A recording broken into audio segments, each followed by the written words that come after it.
Hello everyone, welcome back to Top250, episode 8 now. We're going to do Life is Beautiful today. It's a film. And 1997, I've forgotten it all. I always do this. Robert somebody. Benigni? Robert Benigni. Oh wow, good work. Benigni. I don't know how you pronounce that. It's an Italian film. Yeah. And it is set in World War II. So laughs aplenty, I think. And this is Joe as well. Hello, Joe. You're here as well. I'm also present for this. So, I've never seen this film before. I've not even really heard of it. And then, I kind of mentioned it to people and they're like, oh yeah, I've heard about that film.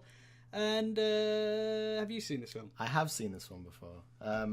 I feel like I say this about every film, but I haven't seen it for a long time. I've only seen it once. Yeah. But I have a positive feeling about it. I will probably have forgotten everything about it. Yeah. When it starts, I'll just be like, don't remember any of this. Whatever. What I do remember, this has come back to me in the week before leading up to it, is I think Francis Durnley recommended this film to me. Oh, yeah. And I'm pretty sure... Name drop. In case he becomes really famous by the time this video's uploaded. The Prime Minister himself. Minister Durnley. I'm pretty sure he pitched this to me, described it as the Holocaust comedy. Right. So this is the thing. Which makes it sound horrible. But I don't think it in that way. I mean more in like, it has a very sort of positive outlook, I guess. We're in the midst of this horrible setting. Yeah. That's what I remember about it anyway. But I think that's always a weird way to describe it. When he first pitched to me like that, I was like, that sounds horrible. Why would I want to watch that? Well, you see, this is the thing. I told my parents about it, and they're like, oh yeah, that's a really good film actually. It's about a father and a son. So slight spoilers, but you've probably seen it at this point. This is what I know going in though, so this is why I quite like these intro bits. It's a father trying to convince his son that being in a concentration camp is all a game. Yeah. I was like, shit, man, that sounds really deep. And I didn't know it was a comedy. I didn't know until literally like 2 days ago, or maybe today. And so I thought it was going to be really bleak, really serious, and going to be like, oh man, that's fucked up, man. And there's all this horrible stuff, and he's trying to convince his son it's all a game. And then I saw on IMDb that it's got comedy in the tags, and it's the first. Okay, so it's not just us that thinks it's a comedy. And it's a PG as well. Okay. So that's like a 8+ rating here in the UK. So that's, there's nothing going to be, not going to be anything too terrible. There's not going to be like someone getting raped in the corner and the father going, la la la la la. Like, God. I was picturing something really horrific. But when it was first pitched to me as the Holocaust comedy, in my head for some reason, I don't know, I was just imagining like an Anchorman style film set in a Holocaust. And I was just like, that sounds disgusting. I do not want to watch that. But it's nothing like that from what I recall.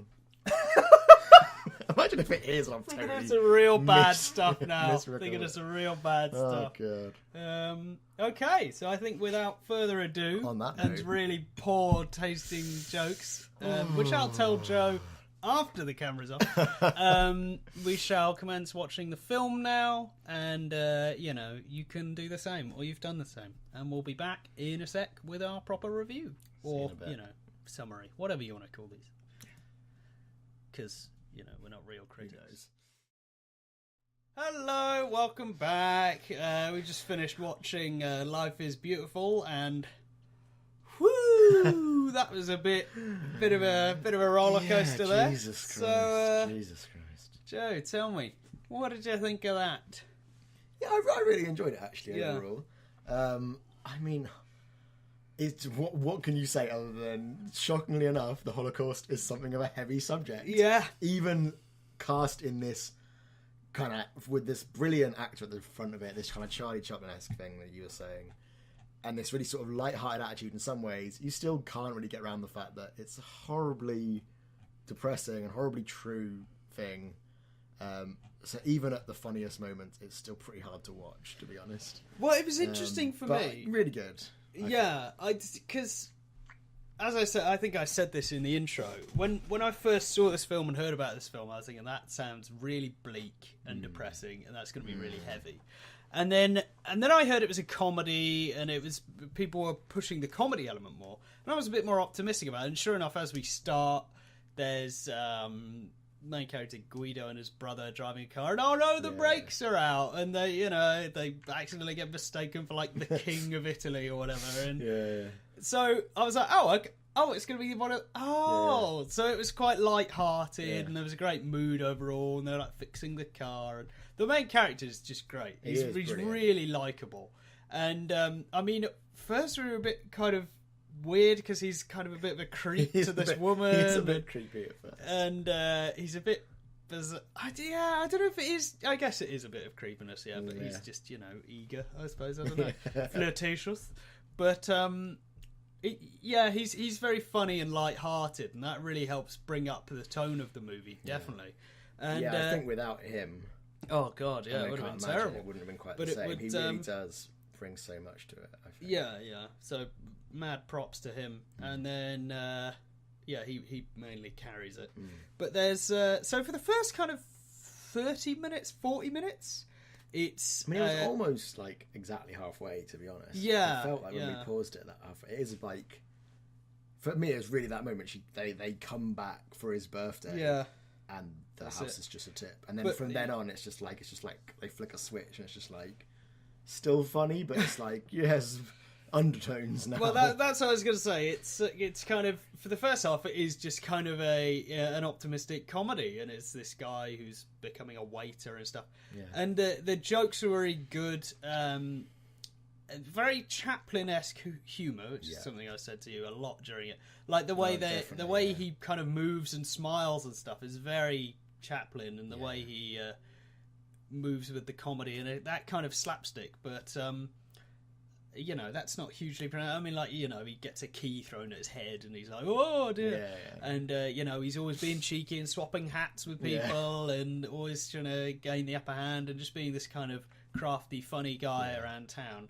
And he gets a job as a waiter, and the way they set up jokes was really clever. And to the point where you didn't notice they were being set up. You just thought it was throwaway facts. Yeah, and there was that is really good about it. The way the dialogue was. We watched it with subtitles. We watched the Italian with subtitles. There is dubbed versions and that sort of thing, but I can't imagine watching it with dubbed version. I'd be interested to see. I caught a bit of it, and it was okay.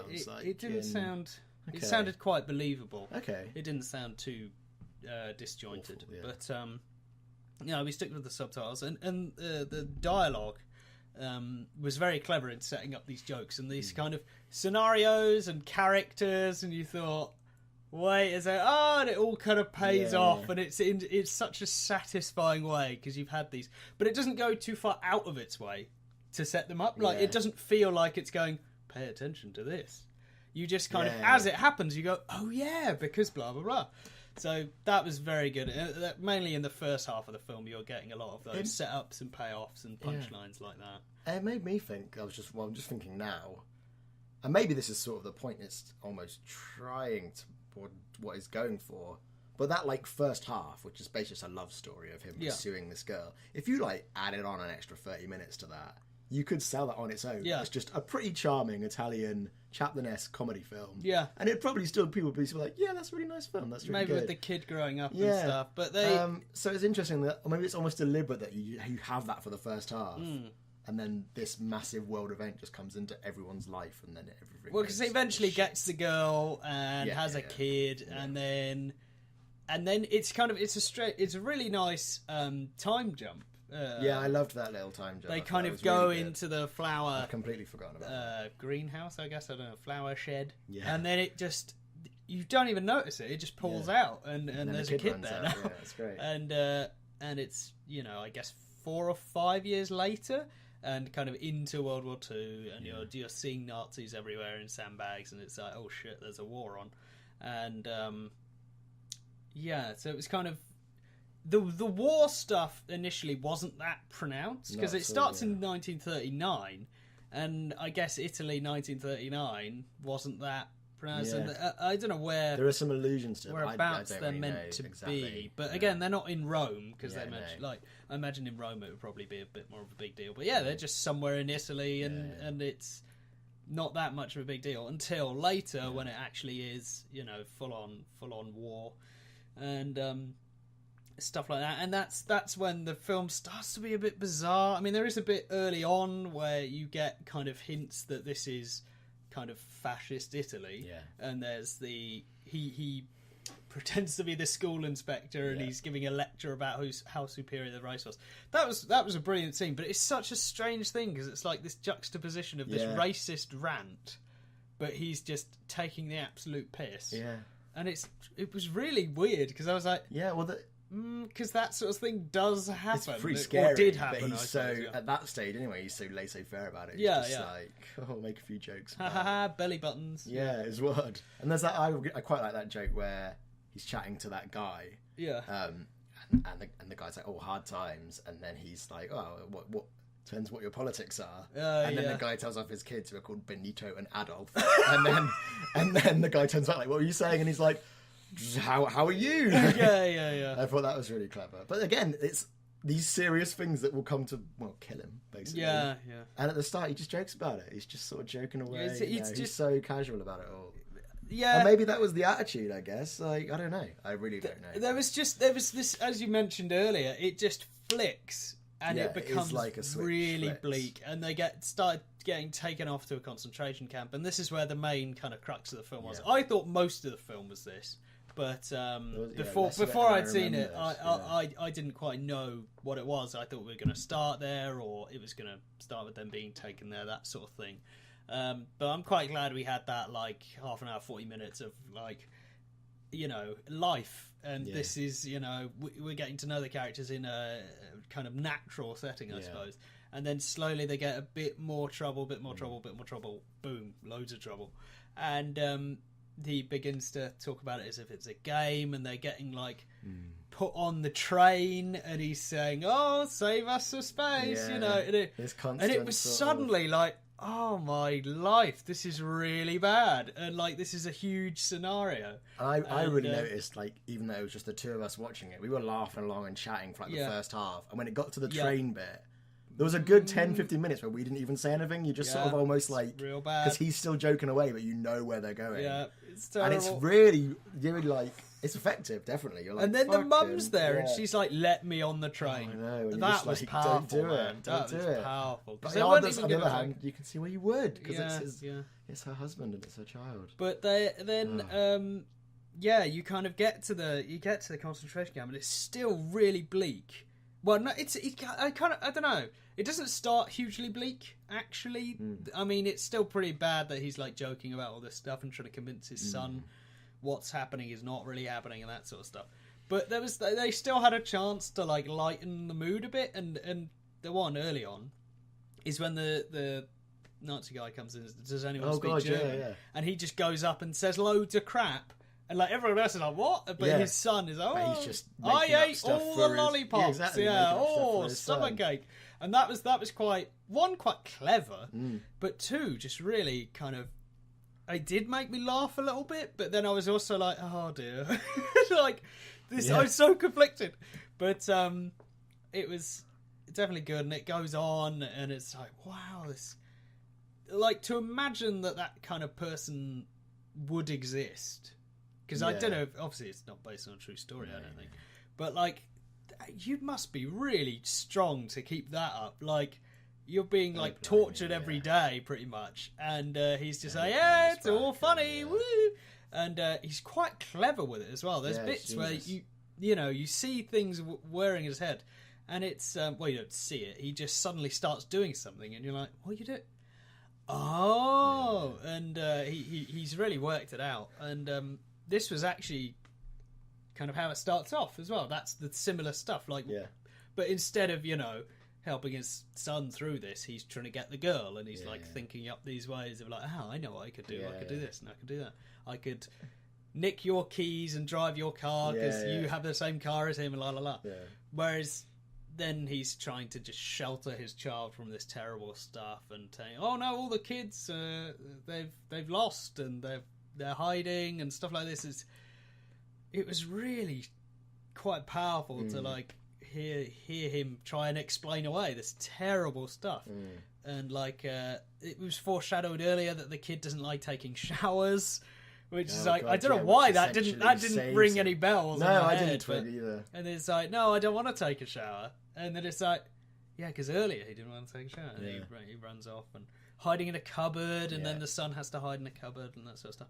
Well, one of the scenes that I found really sort of powerful is there's the doctor character that he meets in the hotel in the sort of comical part of the film, who they share riddles, and they sort of, he tells a riddle to him and he solves and he tells a riddle back, and they're like good friends. And then he meets the same doctor in the concentration camp as like a Nazi doctor, and we at first get the impression that he doesn't want to be like you think maybe he's going to be a good guy basically. He's going to save him out, he's going to save the kid, they're going to get them all out, and it's going to be this doctor that's going to help them.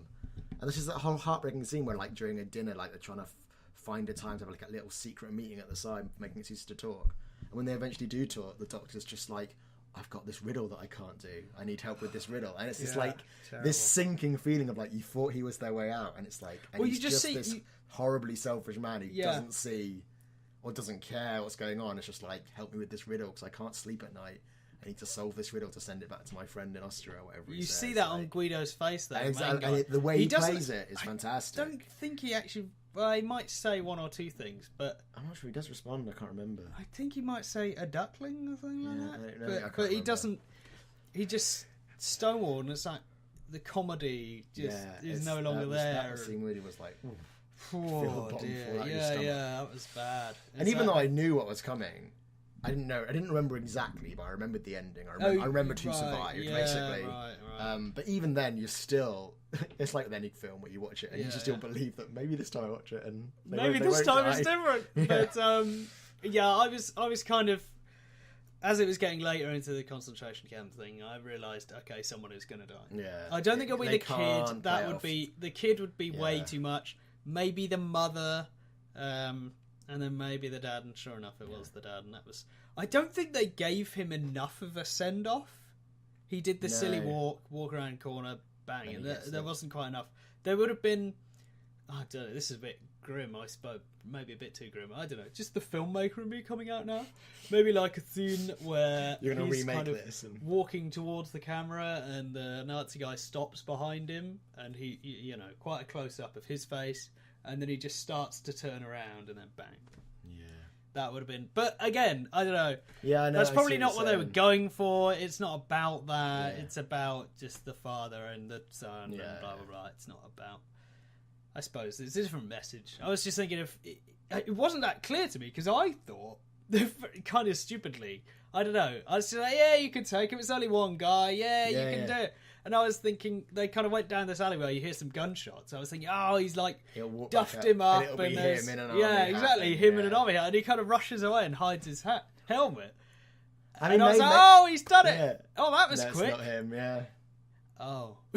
So maybe that's what the film wants you to think. You become so accustomed to all these comical moments that you completely think like, oh, he's going to get out of this. Yeah. And then when he doesn't walk out, you slowly, it's like a slow realise almost, like, oh shit, he actually just got shot. That was pretty bad.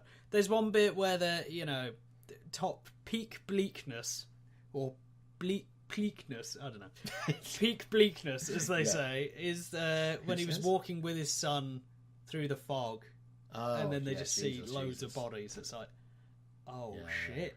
Oh, shit. And then he just backs away. It's like, okay. Yeah, it's I really tough. It's real tough. I quite liked how that was set up as well, that there wasn't any close-ups on the bodies. No. And arguably the bodies didn't even really look that real. You couldn't really tell whether it was... No. But it didn't matter because the point was more just the more surreal it looked, the more haunting it was. I found it really sort of like, Jesus, you kind of want to look away almost because it was so like something from a horror film. It's interesting. It practically is like a horror film. Yeah, it's interesting the way they didn't downplay any of it. Like they didn't say none of it happened. They were saying it all happened. Yeah, but it's just what they showed. Yeah.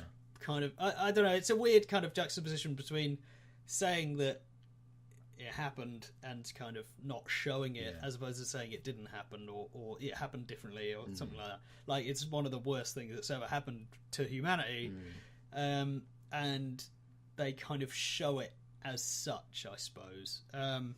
But again, you're just seeing it almost through the kid's eyes. Yeah. A lot of the time, because you're definitely. only really seeing what the father shows the kid. I don't know. It's I think that's true, but I also think that I like the way that it's kind of through the kid's eyes in terms of like the tone, but in terms of what the camera shows you, it never like sees it in the kid's imagination. It's always exactly how horrible it is. Yeah. Even the most bleak scenes of just, you know, a bunch of guys in striped clothes sitting in the horrible bunk beds. It doesn't sugarcoat that. Yeah. Yes. That's a good term. That's a good term. They don't. He never. I say he, as in the film never lies. It's just the father lying to his son. That awful father. How dare he lie to his son like that? Lying is wrong. So, I mean, yeah. Would you consider that one of the best films ever made? Yeah, I mean, yeah. I think I would actually. I was like in the later parts of it. I was thinking, this is really well shot, and that's kind of one of my big things. I just love cinematography and stuff. It was very well written. It was very clever. As a comedy, it was very well written. It was quite emotional. It was, you know, it was good all around, really. And this is an interesting thing. We noticed this beforehand. So this is obviously on our list. So, you know, because of this massive algorithm in the sky that we bow to, and this Reddit user, stop reading my username, says this is one of the best films ever. So we already know it's going to be pretty good, and it's going to be to a certain standard. And then obviously on IMDb, it's got 8.6, which is a pretty good score, which is strong. It's strong score. And but then you look down the page, it's got 59 on Metacritic. I'm really confused by that. And Metacritic is a pretty tough. They're a pretty tough crowd, but again, it's a lot of different reviews all kind of crammed into one. They get the average score and stuff. But the thing about Metacritic I often notice is sometimes something will be harshly marked by critics, but given loads of thumbs up by users. So there'll be a user score and a critic score. And in this case, this is one of the ones where the critic score is like 59, but the user score is like 75 or something like that. So obviously the critics, maybe at the time or something like that, weren't huge on it, but I don't know, maybe it's Italian film critics. Well, some of these like low reviews just on the ones that have popped on Metacritic, Metascores or Metacritic or whatever, talk about it being tasteless. That the movie tries to beckon a smile and the effect is closer to astonished nausea. But to me, I'd say that's almost the point. Yeah, is that like you're not necessarily in the second half. You're not supposed to be laughing at the jokes. Not really. It's more of a sort of like you know, would you laugh or you cry, because he's just trying to tell jokes to his son to protect him. I didn't see it as tasteless in any way. No, I mean, no. Obviously I was pretty much as far removed from it as I could be. It's as I say, I think it was very good. I think it was just handled very well. I think it's definitely one of the best films ever made. One of the top 250. Like I don't know where I'd put it. Obviously, I don't know if it's in my top 20 or whatever. It's up there on my foreign films list, which admittedly isn't that long really. But Life is Beautiful was a really good film. I definitely recommend it. I did go back to, funnily enough, I during a lot of it, I was thinking of what you said at the very start with our friend who called it the Holocaust comedy, and I think he's right. Yeah, I think that's a pretty apt... It sounds so ridiculous, but I think it's a good way to describe it. It genuinely is a kind of, again, not a light-hearted look at the Holocaust, because that sounds disgusting and totally wrong, but it's like a light-hearted man during the Holocaust. I don't know. It's definitely not, as we said, sugarcoating it, but it's kind of just him, the way he experiences it and the way he chooses to interact with it with his son. Like, again, like if his son wasn't there, he probably wouldn't have done any of that. Yeah. But it's just the man's devotion to his son, and like, I mean, I've got to protect him. Yeah, I guess, like some of these critics are saying, if you wanted to be critical, I mean, if you were trying to look at this as like the definitive Holocaust movie, then I don't think it really would fit it. But the film's not trying to do that either. No. It's trying to do this particular take on it. And it's obviously not a true story, but it describes itself as like a fable almost, doesn't it? About like the triumph of human spirit in the most horrible times. Well, life is beautiful. Yeah, it is. Exactly. Even in the worst of times, you can have a good old laugh with your mates.